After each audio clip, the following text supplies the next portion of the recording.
Eu abro este programa com dados preocupantes. 7 a cada 10 pessoas assassinadas no Brasil são negras.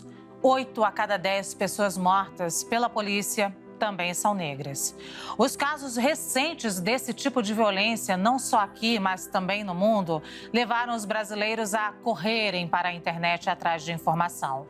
Um movimento online inédito. Nunca se pesquisou tanto sobre racismo quanto em 2020, segundo o Google, a maior ferramenta de buscas. Mas, afinal, por que o racismo ainda resiste em nossa sociedade?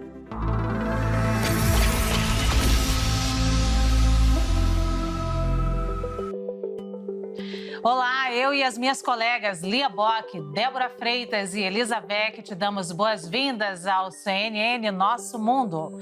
O nosso convidado de hoje é jurista, consultor, advogado e professor. Nos últimos anos, ganhou ainda mais destaque por artigos e livros na área do direito, da ética e principalmente das relações raciais. Um pensador importante, uma voz ativa e necessária nestes tempos de ódio e polarização. Para mim, este programa é muito especial porque recebo aqui uma pessoa que me inspira todos os dias. Silvio Almeida, quanta honra tê-lo aqui. Muito obrigada. Eu que agradeço o convite, a honra é toda minha de estar entre vocês. Silvio, eu vou começar contando uma história que nos uniu, ou quem nos uniu, Luiz Gama. Esse personagem especial para a história do Brasil, esse homem, esse abolicionista, que tem uma história incrível de vida também, foi uma pessoa, uma criança que nasceu livre, depois foi escravizada, vendida pelo próprio pai, se tornou um rábula e libertou muitos outros escravizados.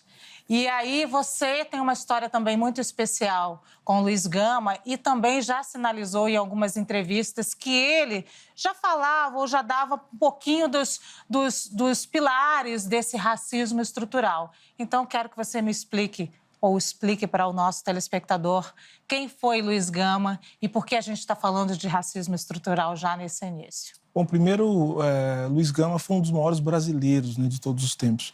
O professor Luiz Felipe de Alencastro, a quem eu respeito muito, ele diz que Luiz Gama é um herói de dois mundos, porque o Luiz Gama é um herói apenas do Brasil, né, ele é herói da África também. Porque uma vez que Luiz Gama lutava contra o tráfico, ele lutava também pela liberdade, tanto de brasileiros como também dos africanos. Luiz Gama, ele foi um poeta, ele foi um escritor, ele foi um político e tudo isso tinha um objetivo, né? Que era fazer do Brasil um país melhor. Então ele era um advogado porque ele queria usar a tecnologia do direito para libertar, mas ele também era um político porque ele entendia que o direito não era suficiente se não houvesse uma mudança nas estruturas de poder. E ele era também um poeta porque ele sabia que era necessário ganhar corações e mentes, né, na luta pela liberdade. Então Luiz Gama foi um dos maiores pensadores de todos os tempos, ele deve nos servir de inspiração, principalmente nos tempos de hoje em que é preciso lutar pela liberdade. E essa sinalização do racismo estrutural, Silvio? Eu acho que o Luiz Gama, como eu já disse, ele entendia que o racismo não era apenas uma questão individual. Tanto que a sua luta era também uma luta pelo republicanismo. Entenda o republicanismo não apenas como um país governado por presidentes, né, e não por reis. Não era só isso. Luiz Gama era um lutador contra todas as formas de tirania. E a forma da tirania se estabelecer no Brasil também, na visão dele, o que impedia a liberdade era a escravidão. Então, uma luta pela escravidão era uma luta também por estruturas políticas que garantissem a liberdade. Então, o republicanismo de Luiz Gama tinha esse sentido. A república como lugar em que se faz a comunidade dos comuns, né, em nível universal. Então, ele entendia o racismo, portanto, como uma estrutura de poder que deveria ser combatida não apenas nas suas manifestações individuais, mas também naquilo que possibilitava o racismo se reproduzir no Brasil. Elisa Weck. Silvio, o mote do nosso programa é por que o racismo ainda resiste? E aí eu lhe pergunto, é possível na nossa sociedade não existir o racismo? É possível não existir o racismo, mas desde que nós entendamos que o racismo ele está relacionado ao próprio modo de reprodução do nosso mundo. Então, vamos lá. É uma coisa que, geralmente, as pessoas têm um pouco de reserva para falar, né? Porque, vejam, eu falei isso, inclusive, causou muita polêmica. Se a gente admite um mundo em que é possível, em nome de certos projetos econômicos, destruir o sistema de saúde universal, que é utilizado pela grande maioria dos negros e da população negra, não há que se falar, portanto, na possibilidade de se acabar com o racismo. Ou seja, o próprio modo do mundo ser montado ou certas estruturas serem desmontadas é também algo que permite a reprodução sistêmica da desigualdade racial. O mundo em que que nós toleramos, até mesmo toleramos de maneira imagética, né? Ou seja, por meio de programas de televisão, por meio de programas jornalísticos, a naturalização da morte de pessoas negras, um país que mata 60 mil pessoas por ano, e sendo que 70% das pessoas são negras, assim, é um país inviável do ponto de vista das relações raciais. Então, para que o racismo acabe, nós vamos precisar mudar radicalmente a maneira com que nós reproduzimos as nossas relações econômicas, nós vamos ter que mudar radicalmente a maneira com que nós entendemos a forma de estruturar o poder de organizar a sociedade, e nós vamos ter que mudar também a nossa forma de sentir e de pensar em relação ao outro. Então, isso é quase que uma proposta de transformação radical da sociedade. E não há outra forma de dizer isso. Ou seja, se a sociedade não mudar radicalmente, será impossível debelar o racismo. O racismo sempre vai se infiltrar onde houver espaço para que a desigualdade ela se reproduza. Débora Freitas. Silvia, numa conversa que nós tivemos há uns 4, 5 anos sobre as políticas de combate ao racismo, eu te perguntei se você achava que o copo estava meio cheio ou meio vazio. E você me disse que o copo estava quebrado. E essa frase me marcou muito, e eu sempre vejo esse copo quebrado. Diante dessas mudanças que a gente precisa fazer, essa transformação radical, esses cacos já começaram a ser colados, a sociedade já consegue entender pelo menos de onde tem de partir essa mudança? Eu acho o seguinte, e aí vou avançar nessa metáfora que eu coloquei, que você muito generosamente lembra, né, dessa nossa conversa tão boa. Eu acho que existe a percepção de que o copo está quebrado, mas existem pessoas que ainda querem continuar bebendo no copo quebrado e estão lutando para que o copo continue sendo quebrado. Eu quero me lembrar, podemos lembrar de várias coisas aqui no Brasil, né? Ou seja, desde a maneira com que o governo vem tratando a pandemia até a forma com que reiteradamente existem ataques, enfim, ao sistema de proteção social que a Constituição de 88 nos traz. Mas vamos lembrar de uma cena que ficou muito marcante, né? Vamos pegar do centro da economia mundial, nos Estados Unidos. Quando você olha os protestos que aconteceram nos Estados Unidos, agora no decorrer do ano, não foram protestos apenas antirracistas, né? No sentido estrito do termo. Eles são antirracistas porque a luta antirracista também deve ser uma luta por uma transformação no sistema, ou seja, tinham brancos ali protestando.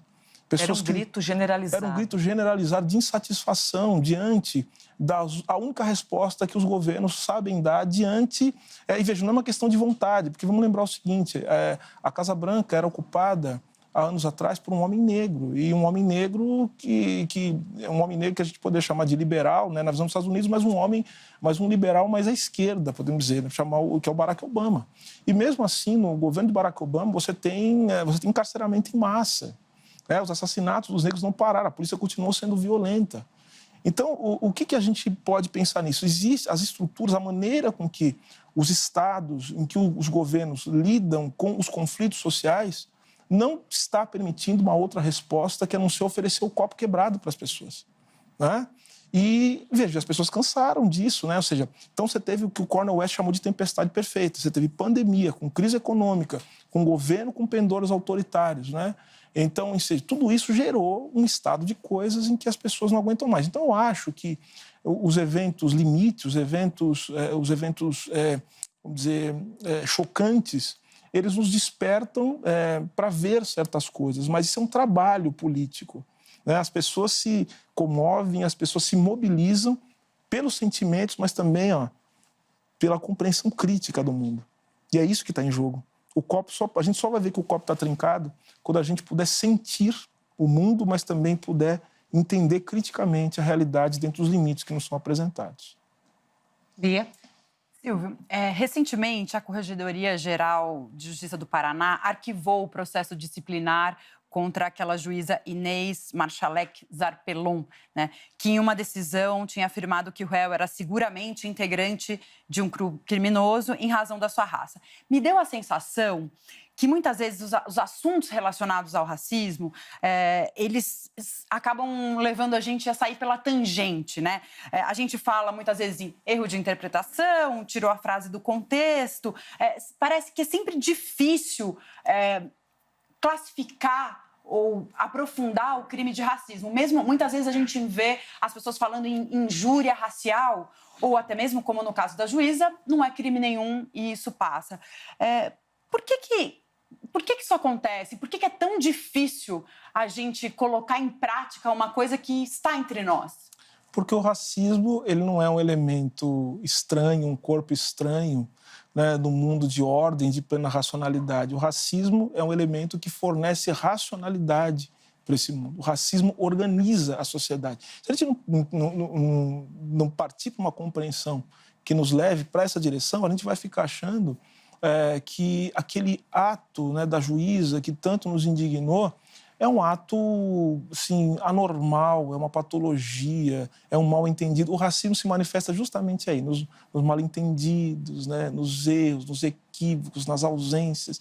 E, na verdade, quando você vê a Corregedoria do Tribunal de Justiça protegendo, né, e, de certa forma, corroborando essa fala, fica muito evidente o que a gente pode chamar também de racismo institucional. Não fosse, e eu sempre digo isso, não fosse o direito, o racismo não existiria.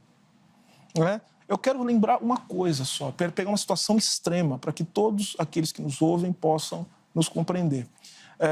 Eu quero lembrar que pegamos a segregação racial nos Estados Unidos. Como é que surge a segregação racial nos Estados Unidos? Surge a partir do nada? Não. Surge a partir de um processo histórico de desmonte por meio de emendas constitucionais, né? Olha, do desmonte das emendas constitucionais aprovadas pelo Congresso depois da abolição, pelo Poder Judiciário, pela Suprema Corte Americana, que foi cada vez limitando mais o alcance libertário das emendas constitucionais. É por isso que você tem problemas em relação à representatividade da população negra nos Estados Unidos. E essas mudanças na Constituição dos Estados Unidos, interpretativas por parte da Suprema Corte, chegaram no limite em 1896, com o caso Plessy versus Ferguson, em que houve um questionamento a respeito da constitucionalidade de algumas leis que os estados do sul dos Estados Unidos, em especial, implantavam, diferenciando e, na verdade, restringindo os direitos da população negra. O que a Suprema Corte fez? A Suprema Corte, por 7-1, e esse número para nós é muito significativo, né? Por 7-1, a Suprema Corte decidiu que separados mais iguais, ou seja, que não feria a Constituição estabelecer separação entre negros e brancos. Ou seja, como é que começou? Começou, portanto, com a chancela institucional da Suprema Corte Americana. Quero lembrar também que o apartheid na África do Sul é jurídico. Vamos lembrar, a primeira lei que estabelece isso, né? É uma lei que veda os casamentos interraciais. Aliás, é importante dizer isso. Não existe racismo se você também não tiver o sexismo. Porque é necessário, para que haja racismo, você estabelecer uma forma de controle sobre o corpo das mulheres. Porque é isso que mantém a loucura, né, se vamos colocar dessa maneira, né, no sentido de insanidade, de coisa desarrazoada, da raça pura. A ideia da raça pura, ela só é possível se você mantiver um controle sobre a sexualidade das mulheres, impedindo que haja, né, que seria uma mistura de raças. Então, veja que todo lugar que tem racismo tem alguma forma de passar alguma lei que criminalize relações interraciais. Então, esse é um ponto. E lembrar também, agora, o exemplo também muito importante, é o exemplo da Alemanha nazista. Em 1935 começam o quê? As leis de Nuremberg, né? Que vão retirando aos poucos a cidadania dos cidadãos judeus, tirando a cidadania, ou seja, eles deixam de ser cidadãos. Então, veja, o direito e as instituições, elas têm que contribuir de maneira fundamental para que o racismo continue existindo, assim também como os meios de comunicação. Né, reproduzindo esse imaginário da inferioridade do negro, reproduzindo esse imaginário do lugar natural, né, do negro. Então, não me surpreende esse tipo de decisão. Eu ficaria surpreso se fosse o contrário. Eu ficaria surpreso se houvesse uma punição, porque isso levaria a uma reação, né, ou seja, não diria uma reação, mas levaria, por exemplo, a ideia de que é possível agir de maneira diferente dentro da própria corporação. Né? O corporativismo também do sistema de justiça ele é racista. Senão você não teria esse número de pessoas, de jovens negros assassinados. É porque o sistema de justiça ele compactua com esse tipo de coisas, ele é conivente com esse tipo de coisa. Então é por isso, ou seja, não me surpreende nem um pouco. Eu ficaria surpreso se fosse o contrário. Silvio, cada resposta tua nos abre assim, uma possibilidade de leques de outras tantas perguntas importantes, como a da necropolítica, que você termina agora, encerra a tua resposta. Mas eu queria voltar à história do copo quebrado, a essa analogia aí, para tentar incluir também outras pessoas nessa discussão. Porque a gente passou, o Abdias Nascimento, no século passado, dizia o tempo inteiro, denunciava que o nosso racismo não era sutil, que era covarde, inclusive. A gente passou o movimento negro o século passado inteiro tentando mostrar que não vivíamos numa democracia racial, que nós tínhamos aqui um racismo, e a ideia era reconhecer esse racismo. A gente consegue reconhecer esse racismo e a gente acha, reconhecemos o racismo, então agora nós vamos partir para as políticas públicas de luta. E aí, de repente, a gente vive um momento em que todos os setores registram aumento de denúncias de ódio racial. E aí você fala, olha, nós reconhecemos o racismo e agora nós estamos orgulhosos de ser racistas? E aí a gente dá um nó na cabeça, né? São muitas denúncias de ódio racial. E aí eu te pergunto, quando você disse que as pessoas que foram para a rua nos Estados Unidos eram brancos e negros, como essas pessoas brancas, como os brancos não racistas se incluem nesse processo e precisam se incluir nesse processo dentro desse momento em que algumas pessoas se reconhecem racistas, cada vez mais a gente denuncia pessoas nas ruas cometendo atos racistas. Bom, em primeiro lugar, né, Luciana, os negros não são eles não são objeto do racismo porque eles não são reconhecidos. É porque eles sofrem violência. Então, o problema não é só de reconhecimento. Não é porque alguém não reconhece minha negritude que o racismo ele existe. É porque a falta de reconhecimento vamos dizer assim, uma manifestação ideológica da situação material, que é de violência, que é de subalternidade, né? Então, às vezes, a gente cai numa armadilha, né? Numa ilusão, que às vezes é uma ilusão ideológica, uma ilusão jurídica, muitas vezes achando que se a gente conseguir lidar com a superfície, com as aparências, a gente lidou com o problema. Então, isso é enfim, essa a maneira principal com que a luta antirracista tem se apresentado, né? E isso tem gerado uma série de críticas e conflitos. Por isso que eu tenho insistido muito para a gente retomar a questão do debate sobre o racismo pelo prisma da economia política, pelo prisma do poder, tentar entender como o poder se organiza. E eu tenho também insistido muito que o que eu estou falando não é sobre racismo, eu estou falando sobre como a sociedade se constitui, de tal sorte que qualquer pessoa que queira falar de democracia no Brasil vai ter que falar de racismo. Então o problema não sou eu que falo de racismo, o problema é de quem não fala e quer falar de outras coisas, quer falar sobre economia, quer falar sobre igualdade, quer falar sobre desenvolvimento. Quero ver, eu desafio qualquer pessoa. Fale um país que se desenvolveu fazendo o que o Brasil faz com 54% da sua população. Não existe política desenvolvimentista, não existe energia social para o desenvolvimento econômico, porque você não valoriza aquilo que é o motor do desenvolvimento, que é justamente o povo, né? Que são as pessoas. Então, ou seja, acho que esse é um ponto muito importante para a gente pensar. Agora, o que os brancos podem fazer? Eu não vou nem lucubrar muito a respeito disso, eu quero chamar a colação, quero chamar para estar entre nós uma pessoa insuspeita, né? Principalmente nos seus textos dos seus 2 últimos anos de vida, porque ele viria a ser assassinado em 65. Eu estou falando aqui de Malcolm X. O Malcolm X, nos seus últimos anos de vida, depois da sua peregrinação à Meca, depois do seu retorno, o Malcolm X ele faz um caminho muito parecido com o Martin Luther King, que é curioso, né?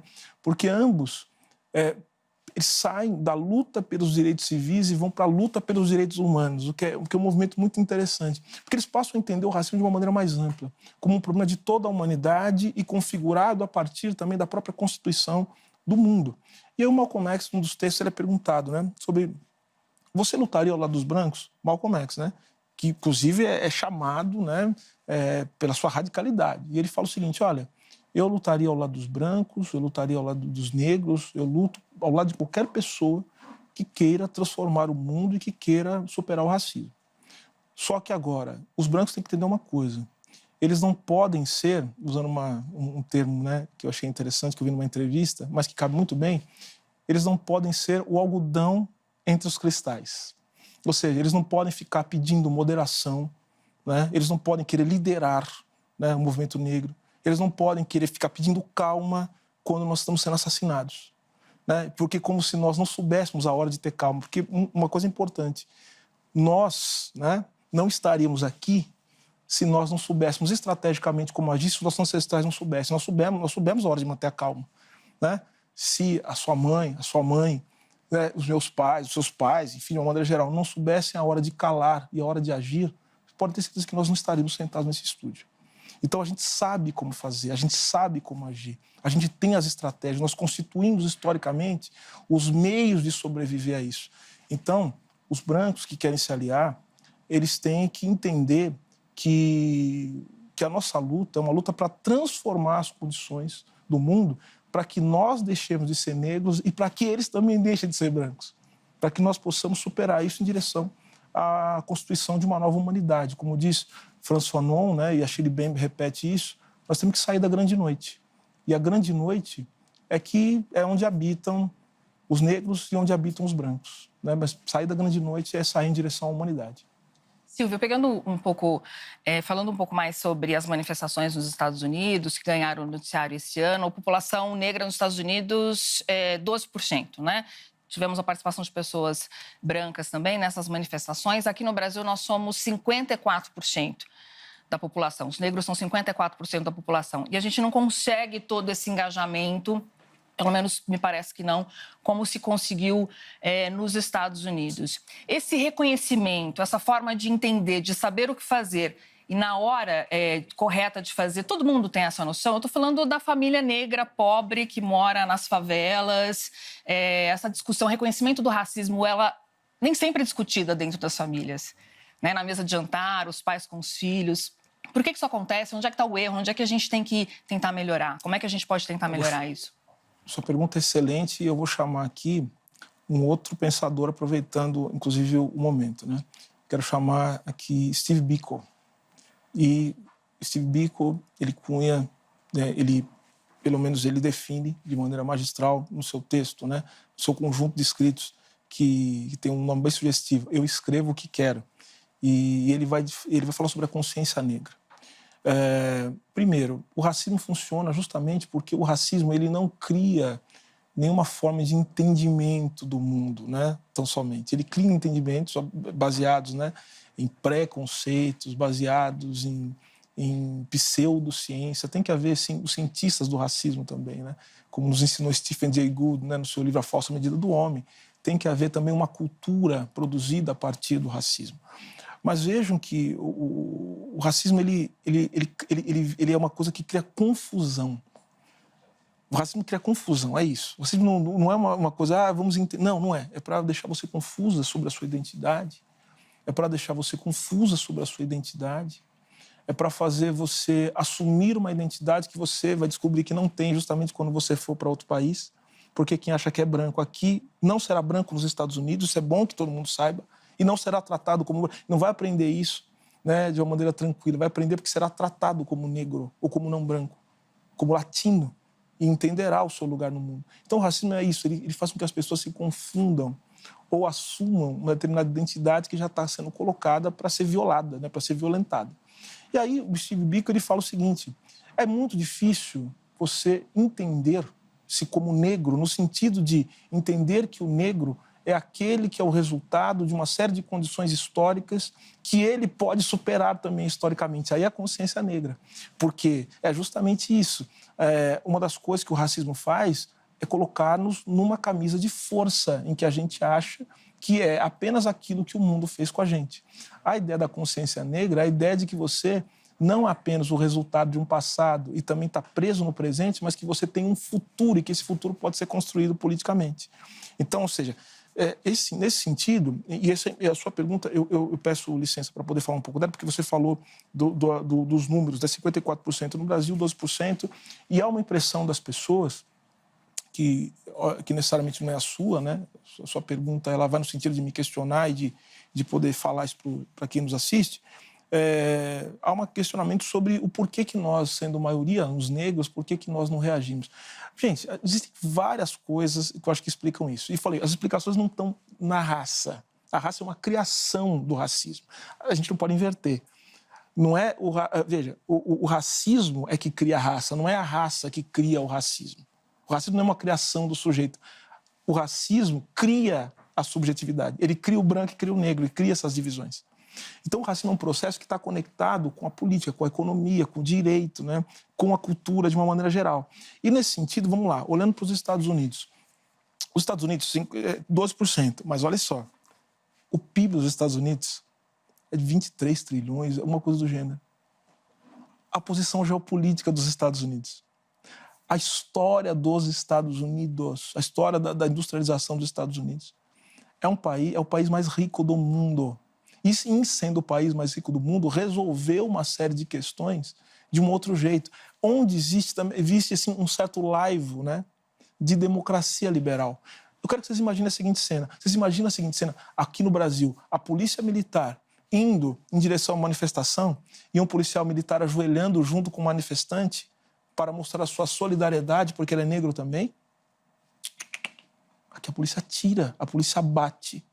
E a polícia não deixa se manifestar. Vocês perceberam, então, que a diferença de um país em que é formal, mas existe ainda um certo resquício e precisa existir de democracia liberal? Né? O Brasil é um país violentíssimo, de tal sorte que nós tivemos que encontrar diversas estratégias para sobreviver. A gente se manifesta, a gente luta. Quero repetir, nós estamos aqui, particularmente nós três, só estamos aqui porque essas estratégias existiram. Não é à toa que a gente cria escola de samba, não é à toa, né, que a gente cria a religião de matriz africana, não é à toa que mesmo nas religiões cristãs também nós nos manifestamos a partir, né, da nossa condição negra. Não é à toa também que nós criamos, né, os significados da cultura brasileira como futebol. Né? Eu estou falando das manifestações culturais, falo das políticas. Nós ocupamos a universidade, falou de Abdias do Nascimento, nós temos Guerreiro Ramos, temos Lélia Gonzalez, nós produzimos um pensamento que não serve apenas para pensar a condição do negro, mas para pensar o que é o Brasil e a brasilidade. Então, as nossas formas de resistência, elas são adaptadas também à nossa condição histórica. E é um país que é autoritário, dependente economicamente, e um país que teve 388 anos de escravidão. Então, essa condição tem que ser pensada, para pensar as diferenças, né? Eu queria falar sobre reparação. E eu vou usar o exemplo do meu avô, Erwin. Ele deixou a Alemanha durante a guerra porque ele era judeu. E ele estava começando a carreira de juiz dele e teve que fugir. Veio para o Brasil, anos depois aqui, ele começou a receber o salário de um juiz topo de carreira na Alemanha. Nunca mais ele exerceu a magistratura. Até morrer, ele recebeu esse salário de juiz em topo de carreira que vinha de lá, em Marcos, né? Isso na década de 70, 80. E existe uma cultura de reparação na Alemanha, né? Mesmo quando você está lá e você diz, eu sou de família judia, existe no contato com as pessoas está presente, né? Aqui é totalmente diferente. A gente não teve nenhuma política, nenhuma cultura de reparação com relação aos negros. E aí, quando a gente vê umas conquistas como cotas ou uma consciência que desperta ações afirmativas dentro das empresas, muita gente estranha, né? E cria, parece que, um empecilho para isso. Aí a minha pergunta é, por que choca tanto o Magazine Luiza abrir um processo de trainee exclusivo para negros? Né? O que a gente fez de errado? Porque existem pessoas que se servem do racismo. O racismo, ele é meio de vida para muita gente. Né? No sentido de que, primeiro, temos que entender o que é o Brasil. Né? O Brasil é um país que, como eu já disse, que naturalizou a desigualdade. A gente fala disso com muita tranquilidade. Teve um amigo meu outro dia que me chamou a atenção, o professor John French, né, um dos grandes brasilianistas, historiador. Ele falou assim, eu fico chocado, porque nos Estados Unidos vocês brincam assim, falam assim, fulano de tal é pobre, tal, da miséria. A gente não brinca assim, né? Inclusive, ele fala criticamente, a nossa mentalidade é muito ruim, porque a gente acha que todo mundo pode chegar lá, todo mundo pode viver o sonho americano, todo mundo pode competir. Ele falou assim, mas a gente não fala desse jeito, né? E vocês brincam, né? Com pobreza, com miséria, Eu fiquei pensando nisso, fiquei pensando no que ele falou, e acho que tem um pouco a ver com a sua pergunta. A gente normalizou a desgraça, a miséria, a morte das pessoas. Veja o que está acontecendo, né? O número de mortos, né? Na pandemia. E, enfim, a maioria das pessoas que morreram são pessoas negras, pessoas pobres, trabalhadores. Então, assim, acho que esse é um ponto. O segundo ponto, nós somos um país que tem muita dificuldade com a democracia, com a ideia de soberania popular, né? Eu estava pensando sobre isso, estava estudando sobre isso para escrever um artigo sobre essa proposta absurda de nova Constituição que estão aventando por aí. Na verdade, a gente nunca entregou a soberania para o povo brasileiro, tanto que a gente tem medo que o povo, da participação, né? Tem poucos mecanismos de participação direta na democracia. Quando se fala assim, vamos criar os conselhos para o povo poder ir lá, as pessoas começam a achar ruim. Então, a nossa soberania, pela nossa condição de periferia, sempre foi uma soberania mitigada. Então, a gente tem dificuldade com isso. Então, um país de soberania mitigada, de cidadania regulada, como dizia o Wanderlei Guilherme dos Santos, é um país em que a gente sempre tem dificuldade de se rever, para poder apresentar algo novo, para poder mudar. Então, a gente teve 388 anos de escravidão e a gente tem dificuldade de falar sobre a herança da escravidão e como essa herança está presente nas estruturas, nas instituições no Brasil hoje. Segundo, o Brasil teve pouquíssimos momentos democráticos, pouquíssimos presidentes eleitos terminaram o mandato no Brasil. Então, e aí, nesse sentido, o Brasil é um país que se acostumou, né? E muito com autoritarismo, né? De ponta a ponta. Né? Então, veja, a gente não consegue discutir a ditadura. Uma ditadura que nos legou coisas horríveis, horrorosas. Né? Nós estamos pagando caríssimo por isso até hoje. Então, é um país que não se revê, né? E que, portanto, tem uma dificuldade muito grande de lidar com isso. Eu acho que se explica. A Alemanha passou por um processo traumático, né? Um processo muito traumático. Se encontra numa outra posição também em relação às relações políticas, a maneira que está inserida no sistema de Estados, e nesse sentido a história rumou para um lado diferente. No Brasil, ainda o racismo ele é um elemento muito importante para a construção de riqueza de algumas pessoas, para o posicionamento político de outras, para você manter o povo brasileiro longe, né, da possibilidade de exercer o seu poder, né, que é a sua soberania. Enfim, é isso, ou seja, nós temos o racismo brasileiro, ele impede qualquer tipo de possibilidade da gente pensar o futuro, de reparar e de colocar as coisas no lugar. Agora, especificamente em relação ao caso da Magazine Luiza, né, tem uma coisa interessante que eu descobri esses dias, trabalhando com o professor John French, eu sou pesquisador na Universidade de Duke, trabalhando com o professor John French, com a Valesca, a Thaís, né, e com o Travis Knoll, que a Luciana conhece muito bem. Nós temos um grupo de pesquisa e nós estávamos estudando uma ação chamada Gruttis versus Bollinger, né, que é um dos casos, né, que discutiu a ação afirmativa, a constitucionalidade das ações afirmativas nos Estados Unidos. Isso foi em 2002. Sabe o que é surpreendente nessa ação? Olha só que coisa impressionante. Essa ação, ela confirmou a constitucionalidade das ações afirmativas, da ação afirmativa. Nos Estados Unidos não tem cota, né? É importante dizer. É outra modalidade. No Brasil, a cota ela é a nossa modalidade principal que dá resultado e, enfim, e que o Supremo Tribunal Federal considera como sendo compatível com a Constituição. Nos Estados Unidos não é cota. Mas existe a possibilidade de você instituir discriminação positiva em favor da população negra e das minorias. Agora, esse caso, a justificativa da decisão, né, da decisão principal, que é da juíza Sandra Day O'Connor, puxa uma justificativa para corroborar as políticas da ação afirmativa, que é uma justificativa de eficiência econômica, dizendo que é fundamental a ação afirmativa porque ela cria a massa crítica. Então, não é apenas de reparação, mas também não é só uma perspectiva que eles chamam backward looking, né? Mas forward looking, olhando para frente também, dizendo assim, é para reparar, mas não só para reparar, é também para permitir que a sociedade avance. Então, ela vai dizer, porque com massa crítica a gente consegue ter ambientes melhores, né? Consegue produzir melhor, consegue fazer com que as coisas saiam do lugar comum. E aí eu fui olhar, isso que eu queria contar para vocês. Eu fui olhar a lista das pessoas que se inscreveram como amigos da corte, né? Para quem não sabe que amigo da corte são os assistentes, aqueles que vão defender, né, um dos pontos, né, fundamentais da ação. No caso, eu fui olhar a lista dos amigos da corte, daqueles que se colocaram a favor da ação afirmativa e apresentaram memoriais, né, defendendo a ação afirmativa perante a Suprema Corte Americana. Sabe quem estava lá? Ford, GM, Johnson & Johnson. As grandes empresas americanas defendendo a ação afirmativa. Vocês entenderam o que está acontecendo? Entenderam o que significa viver na periferia do capitalismo? Entenderam o que é o subdesenvolvimento? Que não é, como dizia Celso Furtado, não é apenas econômico, propriamente dito, mas é cultural. Um país que não admite a igualdade, que gosta, né? Algumas pessoas têm gosto, né? Por tratar mal aquelas que elas consideram inferiores. Existe pouca impessoalidade nas relações, né?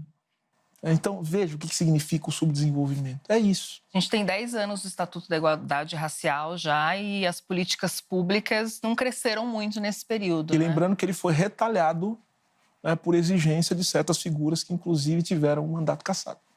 Elizabeth. Vamos lembrar disso. Silvio, quando eu fiquei sabendo que a gente ia entrevistá-lo, eu logo fui até a livraria porque eu queria ler alguma coisa e procurei o racismo estrutural. Não existe em lugar nenhum dessa cidade, Silvio. O vendedor falou, ainda bem, todo né, mundo vem aqui, é bom, você tá vendo? O vendedor falou, as pessoas vêm aqui, procuram, faz tempo e não tem. Aí ele me deu outras sugestões e que eu engoli, que foram maravilhosas. A Djamila Ribeiro, que é o pequeno Fantástica. manual antirracista, Fantástica. e da D'Angelo, que é Não Basta Não Ser Racista e Sejamos Antirracistas. Isso aqui me causou tantos sentimentos que eu não saberia nem por enquanto explicar, preciso de um tempo para digeri-los. Mas teve um trecho que me chamou muita atenção. Ela dá um exemplo assim, ela inventa um personagem que diz: fulano vai ao médico. Então, esse cidadão vai ao médico, ele fica sabendo que tem uma doença grave. E logo, o que ele faz quando ele chega em casa? Ele vai querer pesquisar, ele vai querer saber o que é essa doença grave, o que é que eu tenho, afinal, de tão grave em mim que eu preciso resolver. Ela também fala, às vezes, quando a gente ofende alguém, sem querer é rude, está num dia lá do avesso, ofende alguém e depois fala, puxa vida, desculpa, eu não estava bem, se eu lhe fiz mal, me desculpe. Mas com o racismo, quando o branco ouve que fez algo que é racista, que disse algo racista, ele não vai falar, geralmente, me desculpe. Ele não vai pesquisar para compreender a essência, ele vai falar, como você pode achar que eu sou racista? Eu sou uma pessoa tão boa, eu sou um trabalhador, trabalhadora, eu sustento a minha família, eu vou à igreja, eu sou uma pessoa excelente, eu jamais poderia ser racista. Pois é, a gente volta para aquele ponto inicial da nossa conversa, né? Ou seja, para o racismo funcionar, né, ele precisa ser reduzido a uma questão moral, ou então uma questão jurídica, ou então uma questão patológica, né? Você precisa medicalizar, transformar um problema psiquiátrico ou psicológico. Mas por que a gente não enxerga o racismo? Por que o branco não enxerga o racismo? É exatamente isso. Faz parte da constituição do ser branco colocar-se numa condição de universal. Isso é próprio da constituição do ser branco.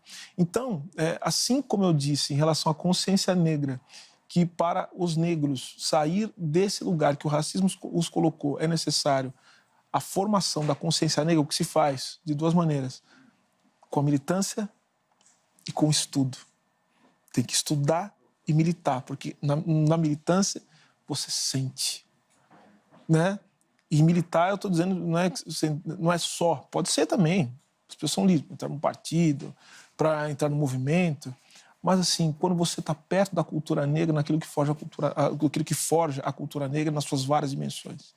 Então, um sujeito que tem uma cultura do samba, que está na religião maço-africana, enfim, que conhece, né, o futebol, não esse futebol organizado a partir dessa padronização arena, né? Mas o futebol, como ele é organizado nas periferias, como ele se torna um meio de vida, eu sou o resultado disso, né? Meu pai foi jogador de futebol. Então, eu sei muito bem o que é isso, né? Essa coisa toda. Então, você milita, você sente. Mas aí você só vai entender isso quando você lê. Você viu a leitura que a gente fez? Nossa, eu estou borbulhando ainda aqui, sem encontrar palavras. A leitura se impacta, porque te leva a uma elaboração. Então, o negro é forjado a partir daí, né? Desse lugar. Né? A consciência negra, o negro já é forjado antes, forjado pelo racismo. A consciência negra e a ideia de que você pode ser um humano é forjada a partir desse processo. O branco é a mesma coisa, porque o branco também é resultado do racismo. O racismo que criou a subjetividade branca, que é o que os estudiosos chamam de branquitude. A branquitude não é uma coisa, a branquitude é uma ideologia. A ideologia do ser branco, você introjeta isso. Então, uma pessoa olhar no espelho e dizer assim, eu sou branca, é um processo muito complexo. Muito complexo. A pessoa olhar no espelho e fala assim, eu sou branca.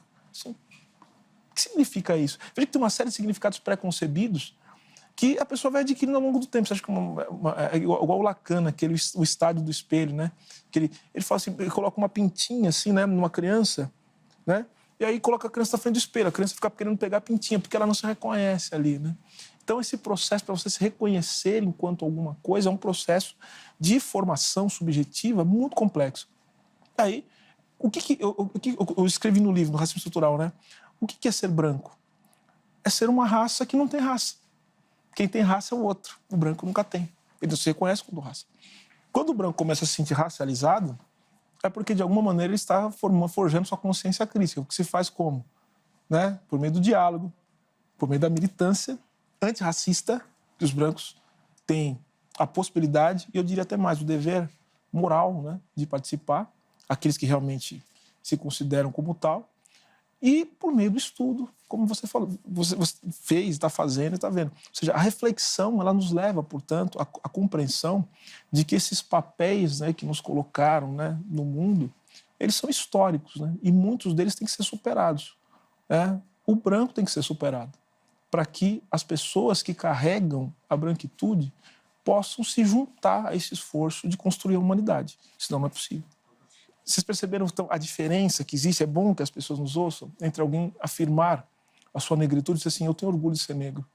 Porque assim, você está dizendo o seguinte, eu tenho, apesar de tudo que fizeram comigo, a luta da minha ancestralidade, da minha família, de todos aqueles que aqui estiveram, me permitiram ser o que eu sou, então eu tenho orgulho da minha história.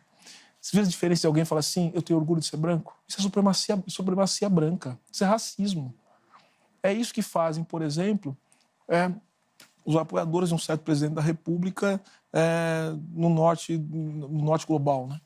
É isso que fazem esses grupos, né, de intolerância. Eles afirmam essa condição de branco, porque o que carrega o ser branco? Eu costumo dizer o seguinte, você afirmar, por exemplo, um homem falar assim, eu sou homem mesmo, eu quero um dia, se tem um dia da mulher, tem que ter o dia do homem também. O que é ser homem, né, no significado? É afirmar a sua predominância, o seu domínio sobre a mulher. Eu tenho orgulho disso? Agora, se você fala assim, eu tenho orgulho de ser mulher, a luta feminista, ou a luta negra, o dia do orgulho gay, o que significa isso tudo, né? As minorias terem orgulho. É orgulho da luta que elas tiveram para sobreviver. É diferente você se afirmar, ter orgulho do poder que eu exerço sobre o outro. Por isso que não tem dia da consciência branca. Porque esse dia da consciência branca é você comemorar o supremacismo branco, o domínio do branco sobre os negros, sobre todos aqueles que são racializados no mundo. Então, lendo, a gente entende isso. Você falou muito da formação dessa massa crítica. E aí eu queria pegar os simbolismos do nosso entorno, né? O Bob Marley já falava que você precisa se emancipar da escravidão mental. Mas a gente também tem uma formação, a nossa formação vai nesse caminho. E aí eu queria que você me apontasse soluções. E aí eu conto uma história. Minha avó era doméstica. E aí, minha avó sempre me levava para o trabalho, mais para brincar com um amiguinho dela lá, ela fazia trabalhos domésticos, e aí para brincar com o filho da patroa e para acalmar, para ela fazer os trabalhos dela.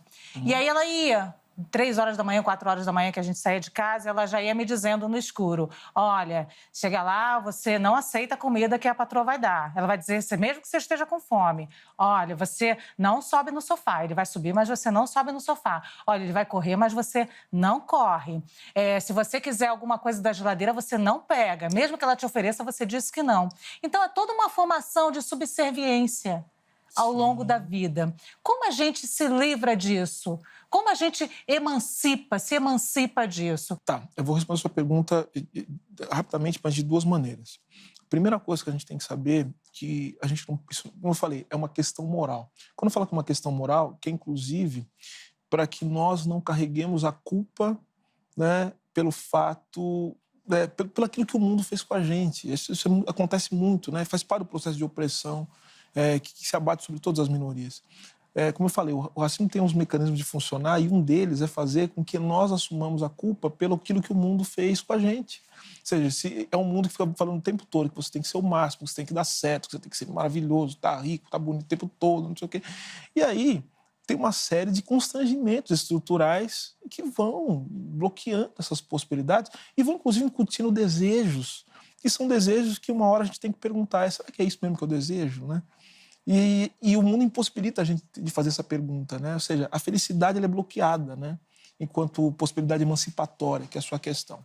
Então, veja, faz parte do processo do ser negro você ser moldado, né? Que significa ser bloqueado de uma série de possibilidades e depois você introjetar isso como se fosse algo natural, que você não pudesse fazer. Vou dar um exemplo. Eu sou um homem, né? Eu sou professor, eu sou advogado, eu sou empresário, enfim, tenho advocacia. E eu até hoje, eu nunca saí de casa, para daqui, assim, na esquina, na porta do prédio, sem o meu RG. Uma coisa que eu aprendi com meu pai. E depois meu pai me falou, muito evidentemente, falou assim, as pessoas precisam saber que você... eu saí com o RG e saía com a carteira de trabalho. E seu pai, que também sofreu racismo, né? Muito rapidamente. Aí que tá, né? Foi a resposta que eu dei para ela. Dificilmente um negro não tenha sofrido. Tem que ser uma situação limite, mas assim, as próprias condições que esse país nos impõe, né, faz com que nós sejamos todos resultantes desses lugares, né? Então a grande pergunta foi assim, bom, onde muitos de nós estaríamos, né? Por isso que eu tenho falado muito do afrofuturismo, né? Que é você imaginar um mundo sem o racismo, né? Onde nós estaríamos não fosse o racismo? Todos nós, né? Sem exceção, né? Mas para isso o que tem que mudar? Agora, eu falei, então veja, essas possibilidades me mudaram. Eu quando eu estou andando de carro, eu na hora vejo polícia, eu acendo a luz interna do carro. É uma coisa que a gente vai aprendendo sobre estratégia de sobrevivência. Eu falei para o Mano Brown outro dia. Falei, o Mano Brown, os Racionais me ensinaram a sobreviver. Eu vi. Sim, porque a gente vai entendendo. Você tem que fazer certas coisas. Se eu fizer isso, eu sei que eu vou morrer. Eu nunca, Luciano, você tem uma ideia? Você falou da sua avó, né? Eu nunca fui num bar na porta da faculdade, a não ser depois de formado e com o professor junto. Porque eu sabia o que podia acontecer. Eu não podia fazer as coisas que os meus colegas faziam. Então, acho que é isso. A gente vai se emancipar. Primeiro, não é uma questão moral, é uma questão política. A gente se emancipa quando as condições do mundo mudarem. A gente tem que ter, não culpa, mas responsabilidade de saber que a luta pela mudança das estruturas sociais se faz por meio da luta política, do qual a gente participa. E que a gente não sabe qual vai ser o resultado. Pode ser que a gente esteja lutando agora para que quem vier no futuro possa viver um mundo melhor que a gente vive. Meninas, temos 4 minutos. Débora, rapidinho, Lia, rapidinho. Silvia, na nossa democracia representativa, a gente quase não tem nenhuma representatividade racial, né? O TSE diz que em 2020 teve uma maior proporção de candidatos negros registrados. É nossa obrigação nessas eleições municipais, é obrigação da população negra pensar nisso e votar em candidatos negros? Sim, é uma estratégia. Nós temos que pensar que, por mais que haja limitações dentro da democracia representativa, crise institucional, esse tipo de coisa, a gente não pode abdicar de lutar por esse espaço, que é um espaço tão importante. Agora, uma coisa, tem uma armadilha que a Sadie Heider chama de armadilha da identidade. É o que tem sido feito. Você coloca um candidato negro e esse candidato negro é contrário a tudo aquilo que é bandeira histórica da população negra. A mesma coisa com as mulheres. coloque-se uma mulher ali e essa mulher é contra o feminismo, contra a luta das mulheres, contra a emancipação das mulheres. Então, veja, até isso o racismo faz. Ele cria armadilhas da identidade colocando pessoas que, por fato de serem negras ou representantes de uma minoria, elas, na verdade, vão reproduzir todas as condições de barbárie, de opressão a que nós estamos. Então, veja, votar no candidato negro é importante, mas votar num candidato negro que tem um compromisso com os negros, com a emancipação, com a transformação social, com a democracia, é muito mais importante. Silvio colaborando muito, Tem hein, bastante candidato ligado ao movimento e, inclusive, botando isso na sua bandeira. Eu queria falar rapidamente de violência política. Desde 2016, o Brasil registrou 125 assassinatos e atentados contra políticos. Daqui a pouco vai fazer 3 anos e a gente vai seguir sem saber quem mandou matar a Marielle.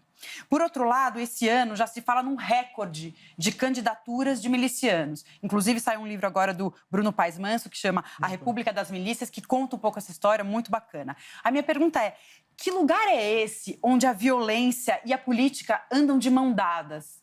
Como a gente veio parar aqui? Como a gente sai disso? Vamos voltar. Escravidão, desigualdade, autoritarismo, e toda vez que o Brasil cria um projeto para sair disso, você tem uma espécie de rebote institucional que se dá na forma de golpe de Estado, dos mais variados. Então, ou seja, enquanto a gente não construir minimamente as condições por uma democracia, no sentido de estabelecer as condições concretas da participação e empoderar a população para que nós possamos bloquear esse tipo de arranjo institucional que sempre concorre para destruir as possibilidades do Brasil, não vai ter saída. E o racismo é uma das coisas que concorre fundamentalmente para criar esse bloqueio para que a soberania popular se estabeleça como um projeto político emancipador. Então, ou seja, o Brasil é resultado de autoritarismo, dependência econômica e racismo. E a gente só supera isso na luta política e com soberania popular. Não tem jeito. Silvio Almeida, como eu disse logo no início, uma honra tê-lo aqui. A gente queria terminar esse programa, é lógico, com aquela mensagem linda, falando de amor, paz, um mundo melhor. Mas eu acho que esse programa é uma esperança para esse mundo melhor, para essa reflexão. Você não tenha dúvida. Se a gente não souber quais são as coisas que nos impedem de caminhar em direção ao futuro, a gente não vai conseguir caminhar. E, mais uma vez, eu repito, nós estamos passando por isso e falando sobre isso porque nós estamos construindo o caminho para o futuro, ou seja, para que as pessoas que vêm depois de nós possam viver melhor do que nós vivemos. O que significa superar o racismo. Muito obrigada. Então, o nosso programa com o jurista, filósofo Silvio Almeida está disponível na íntegra no site cnnbrasil.com.br, também no nosso canal no YouTube, no formato de podcast, em todas as plataformas de áudio. Foi bem especial. Esta é a CNN, inconfundível.